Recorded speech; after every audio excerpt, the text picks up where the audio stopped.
the scariest experience while hitchhiking is waiting for hours when nobody stops to take you in. At some point, you start to get desperate about the human race. However, at some point there is always someone to help you. Nevertheless, twice in my hitchhiking experience I had real doubts whether to get in this car or not. First time, it was in Italy, back in 2008. I was standing with my arms stretched somewhere around Rapallo when a white minivan stopped. Two absolutely savage faces looked out of the van. Long beards, disheveled masses of black hair, crazy eyes. Some white powder spilled out of the minivan. I felt afraid. And then suddenly a third face appeared. It was a dog. And he looked very friendly and nice.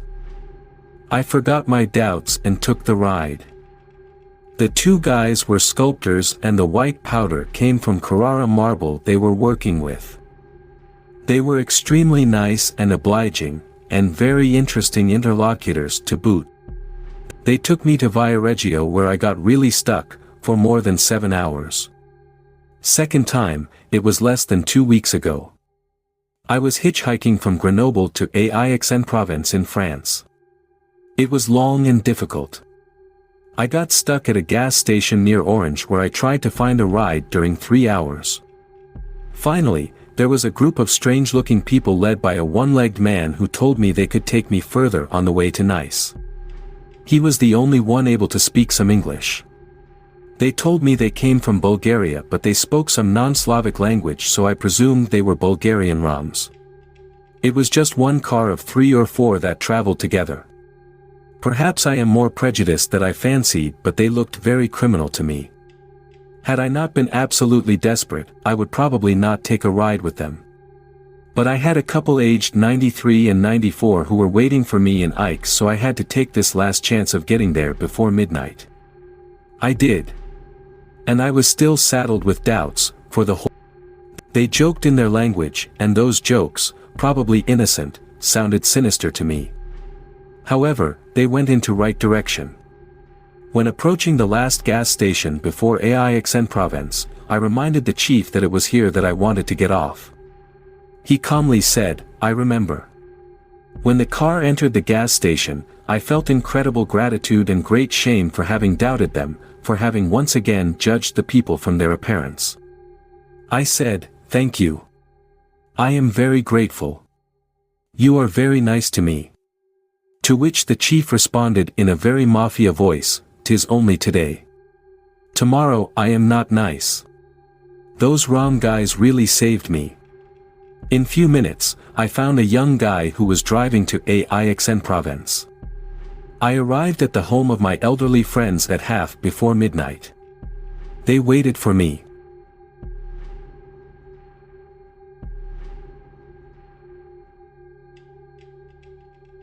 Back in my hitchhiking days, I encountered a wide spectrum of people, each with their own story. One particular ride stands out vividly in my memory.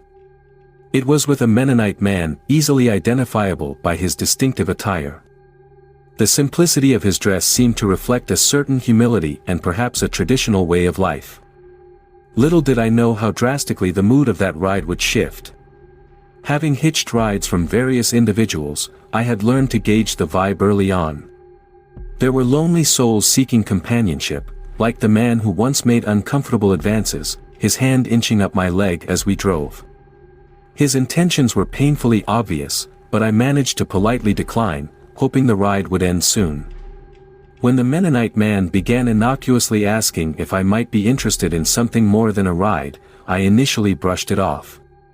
His initial inquiry didn't set off alarm bells, especially with a young boy quietly sitting in the back seat. I reassured myself that he was just curious, harmless. But as the miles passed, his inquiries turned more persistent, his gaze more intense, scanning me from head to toe. It was unsettling, to say the least. Politely yet firmly, I declined his advances multiple times. Each refusal seemed to embolden him, his eyes betraying a hunger that made my skin crawl. Despite my discomfort, I held on to the hope that we would reach my destination soon and I could put this unsettling encounter behind me. Then, without warning, the car screeched to a halt in the middle of nowhere. My heart pounded as he abruptly pulled over, the sudden stop jolting me into a heightened state of anxiety. I had never been so relieved to step out of a vehicle. The air inside had grown thick with an unspoken threat, and I couldn't shake the feeling that I had narrowly escaped a potentially dangerous situation. As I stood by the roadside, trying to steady my nerves, another car appeared after what felt like an eternity. The driver, sensing my distress, offered me a ride without hesitation. Grateful for his kindness and intuition, I confided in him about the unsettling encounter with the previous driver. He listened attentively, understanding the gravity of what I had just experienced. He safely delivered me to my destination, restoring my faith in humanity after such a harrowing experience. That day marked the end of my hitchhiking adventures. The thrill of spontaneous travel had been replaced by a sobering awareness of the risks involved. From then on, I chose safer means of transportation, prioritizing security over the allure of adventure. Reflecting back, I can't help but wonder what might have transpired if circumstances had been different. The presence of that young boy in the back seat remains a haunting reminder of how fragile our safety can be on the open road. It was a lesson learned through fear and gratitude, a stark reminder of the darkness that sometimes lurks behind a friendly smile and a seemingly innocent ride.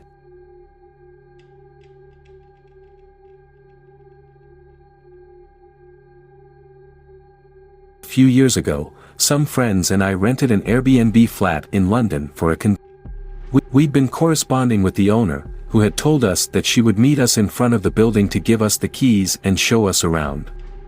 We messaged her when we got to London, and got a message back confirming the building address and flat number, and telling us the keys were in a lockbox on the front of the building. Weird, but fine. When we got to the building, there was no lockbox, so we messaged her again. Got a message back saying something like, "Oops, wrong flat, on my way." Which was weird considering she'd confirmed the address in the same message. We waited 30 minutes and then messaged her again, asking how much longer she'd be. It was around 10 p.m. and raining, and we were all tired. She messaged back about 10 minutes later that she was sending someone else, and to wait inside the building. Which we couldn't, because the door was only accessible by key/buzzer. At around 11 p.m., a car pulled up with a guy in it, who yelled out the window. One of my friends went over and the guy just handed him a set of keys, with a tag on it that said the flat number we'd been told. He didn't ask our names, or for ID or even identify himself, just handed over the keys and drove off. It was at this point that my other friend suggested we should just bite the bullet and go see if we could get a hotel room, because this was kinda sketchy, but as we were all so tired, we decided to just see if we could get into the flat, and if it was the one in the pictures, we'd stay at least that night. It was super nice, actually, so we stayed. We messaged the owner a few times during our stay, but didn't get a response until the night we were due to leave, when we just got told to leave the keys on the kitchen table and pull the door shut behind us. No reply to any of our questions about anything else. Weird experience.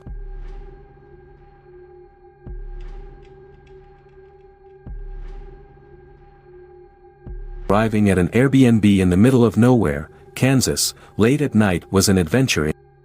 The property, a quaint house nestled amidst farmland, exuded an eerie quiet under the pitch-black sky. With the host already asleep, I navigated quietly into the house, finding my way to the couch where I was to spend the night. Despite the fatigue from travel, the unfamiliar surroundings kept me wide awake, and I found myself intrigued by the eclectic decor of the living room. The room was adorned with an array of artifacts and treasures, ranging from cool rocks and souvenirs to curiously strange religious objects and books adorned with what seemed like cultish symbolism.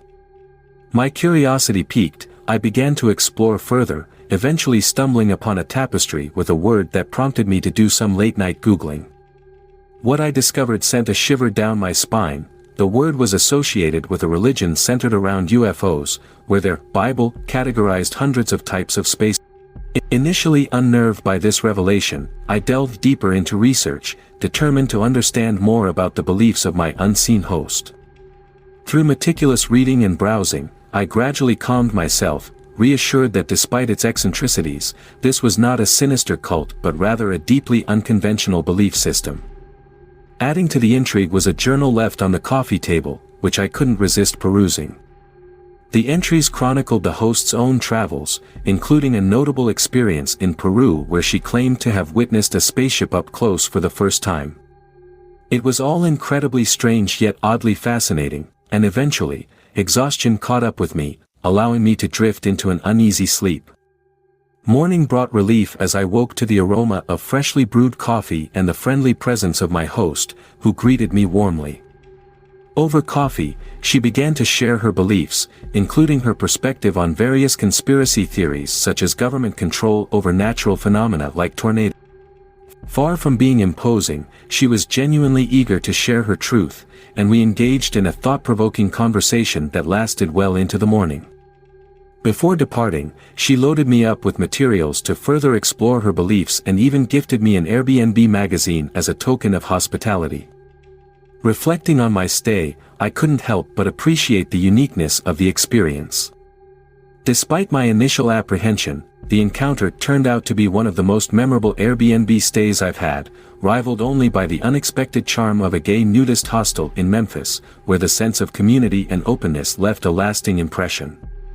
In the end, these unconventional stays underscored the beauty of travel, the unexpected encounters, the diverse perspectives, and the chance to step briefly into someone else's world, even if that world includes UFO religions and government conspiracy theories. It's these moments that remind us of the vastness of human experience and the richness that comes from embracing.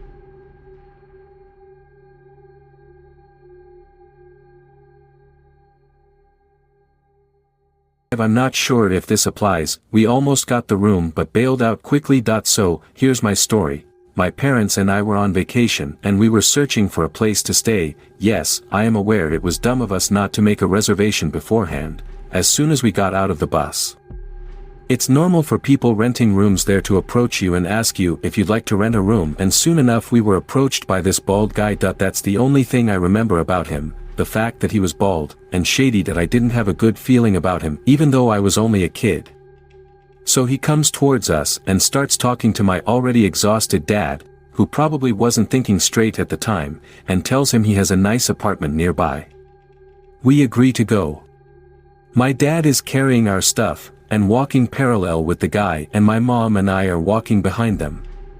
We enter this neighborhood and we pass the waiter, a young guy of I'd presume 16-17, comes near my mom and I and quietly tells us not to go with the bald guy because he's up to no good. At this point I was scared shitless and my mom was worried, but we decided to check the place out anyway. We arrived at the apartment and there were a lot of stairs. When we finally went into the room, it was all stuffy and clustered and dark, bunker style. I remember the furniture being colorful but unsettling. He asked us what we thought, and my mom and I started protesting about it, saying we'd like to check out another place. He started getting weirdly desperate, telling us we wouldn't find a place cheaper, that he had other rooms, we should think about it, etc. His demeanor instantly changed from calm to frustrated and almost angry. My dad finally told him we wouldn't stay there and we booked it out quickly.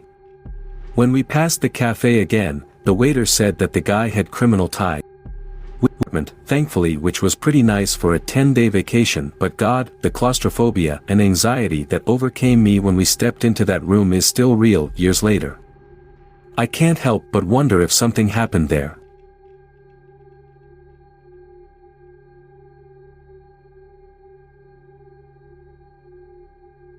Airbnb in the 7th arrondissement of Paris. The place was a 4-story apartment that I rented just for a weekend with a few friends.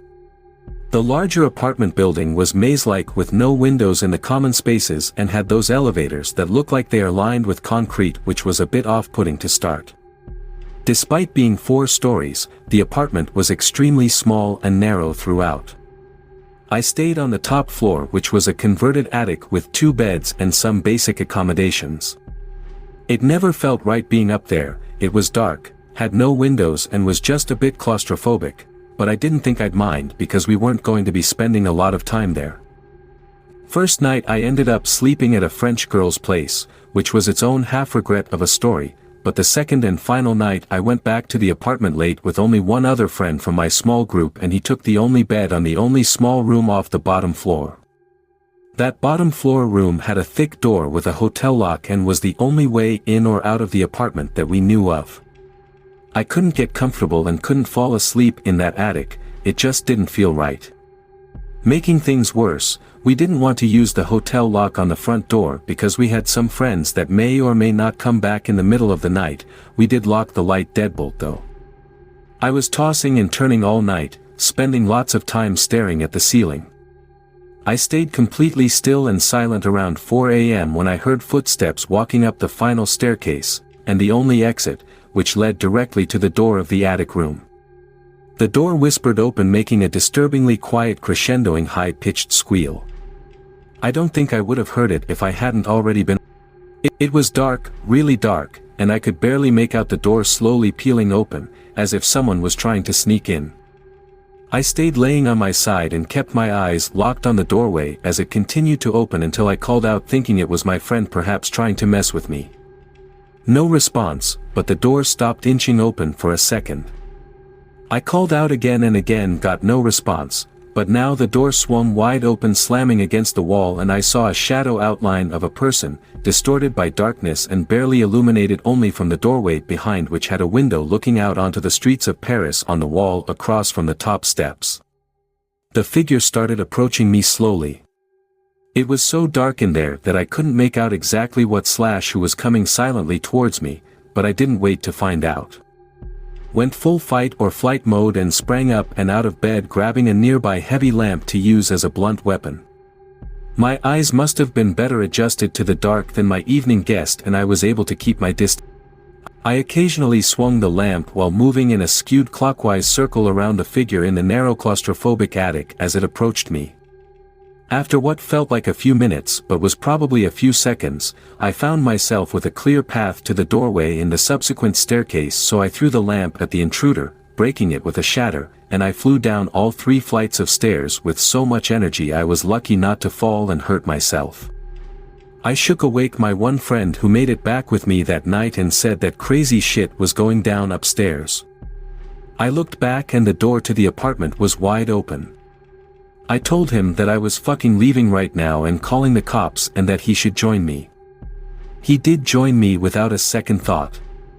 Both of us were in pajamas and neither of us even grabbed our phones. We were trying to get out of there, so as we were fleeing the building, we ran into 2 of our other friends who got the Airbnb with us as they were exiting the strange concrete elevators. Being so drunk that their words were mostly slurred into an incoherent ramble, they basically said that we were just freaking out and that we should go back to the apartment with them. They also didn't want to call the cops because they were insisting on finishing all the drugs they bought because nobody wanted to take them on the plane to our next destination. My soberish friend and I said we weren't going back and left the building. A few minutes later my drunk friends texted us that the place was all clear, but we were assholes for leaving the door open and trashing the place. We did leave the door open, but we did not trash the place. I did totally break a lamp though. I spent the rest of the night at a 24/7 McDonald's alone when my friend who was downstairs decided that he wanted to go back to get some rest before the flight.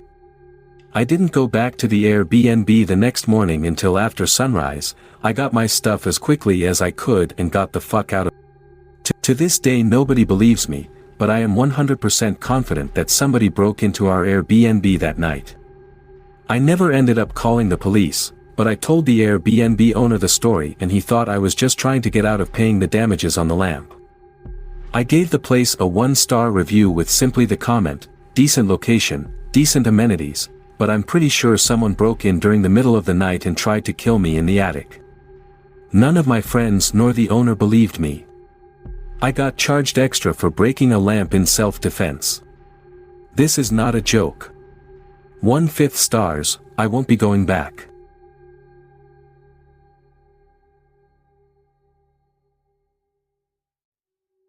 the creepiest thing that happened to me at a hotel happened when I was 13 and my family took a ski trip to Vermont. The place at which we stayed was owned by a business associate of my dad who ran it as a B&B with his wife and 5 or 6 older kids in their late teens and 20s. Because of the relationship, they treated us more like family. The inn had originally been a farmhouse and the original house was mostly unchanged, although wings had been tacked on and going different directions.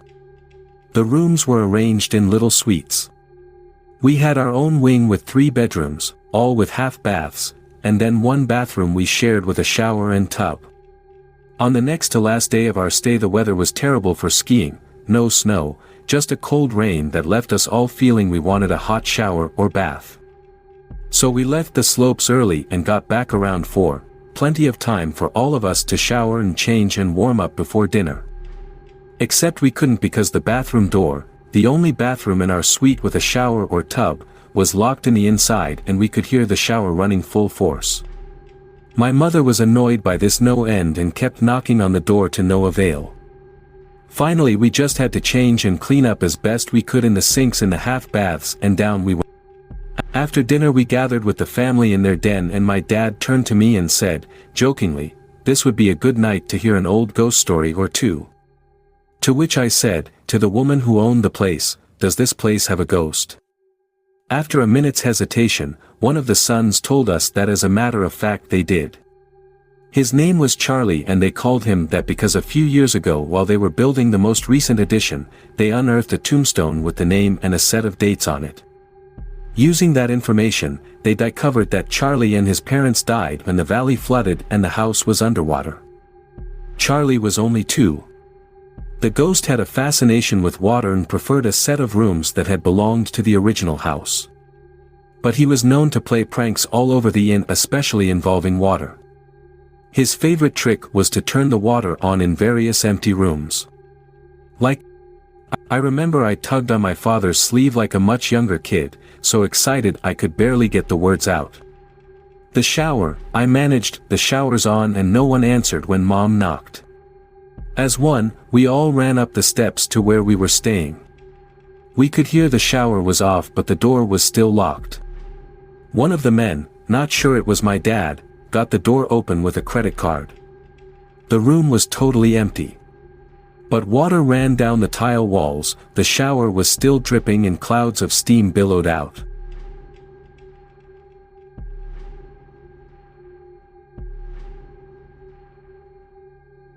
It was a beautiful morning, in Ocho Rios, Jamaica. My wife and I were on day 3 of a 7-day stay at the resort, which I shall not name. We were having the time of our lives, but I will admit that I was probably having more fun than she was. We were both in good spirits.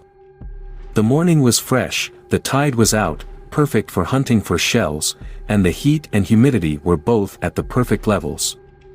Hungry, we decided to put our hunt for shells on hold and we headed up to the hotel, for breakfast. That is when the front desk worker called over to my wife. "Mrs. Harvell, we need to speak to you." My wife answered, "Okay," and started walking toward the desk. Not really thinking much of it, I started to walk, with my wife, toward the desk. The desk worker's eyes got huge, as she threw her arms up and said, "No. Mr. Harvell, you stay right where you are."